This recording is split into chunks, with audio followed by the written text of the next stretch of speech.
Now more Good Day Dakota on KX News. Well, believe it or not, and it may not feel like it, but today is the official first calendar day of summer. And not a moment too soon. And this week's Weather-Wise, meteorologist Stone Schaefer is going to walk us through everything you need to know as the season unfolds. Stone?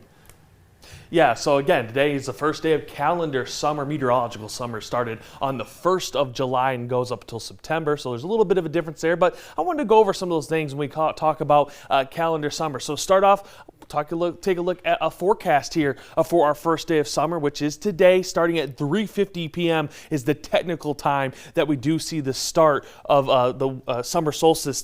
Forecast highs today for the 70s. You do get some rain chances down to the south, but we're below average for the first day of summer, and we're going to stay below average at least for the rest of the week. But what does this day mean to us? Well, it is the summer solstice. It's the longest day of the year. It also is the highest sun in the sky that we have, and we're looking at 15 hours and 52 minutes of daylight today. After today, well, we start to lose that sunlight and the days get shorter and shorter until we're looking at sunrises right around 4 to 5 p.m. Another thing that we got to look forward to through this summer, something the KX Storm Team keeping an eye on, is we've just been issued our final El Nino advisory for the year, as El Nino has continued to weaken in the Pacific Ocean to the point that we're sitting in neutral all across the Pacific Ocean, and we're also going to start to see a transition to La Nina becoming more prevalent across the Pacific Ocean, and should transition to La Nina as we get through July and September.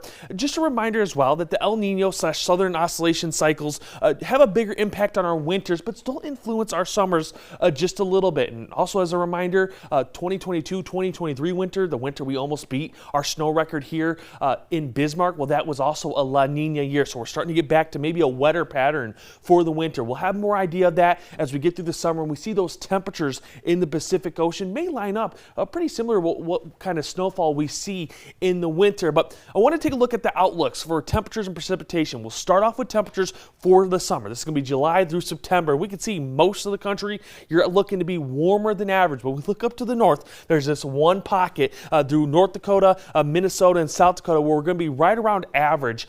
We've started off the summer below. We'll see how things recover over the next couple of weeks. Next week actually is above, so we may just start to see these patterns. We have days where we're below, the next day we're above, and we just sit right at average for the summer months. When we look at precipitation, the story all across the country is looking to be pretty normal.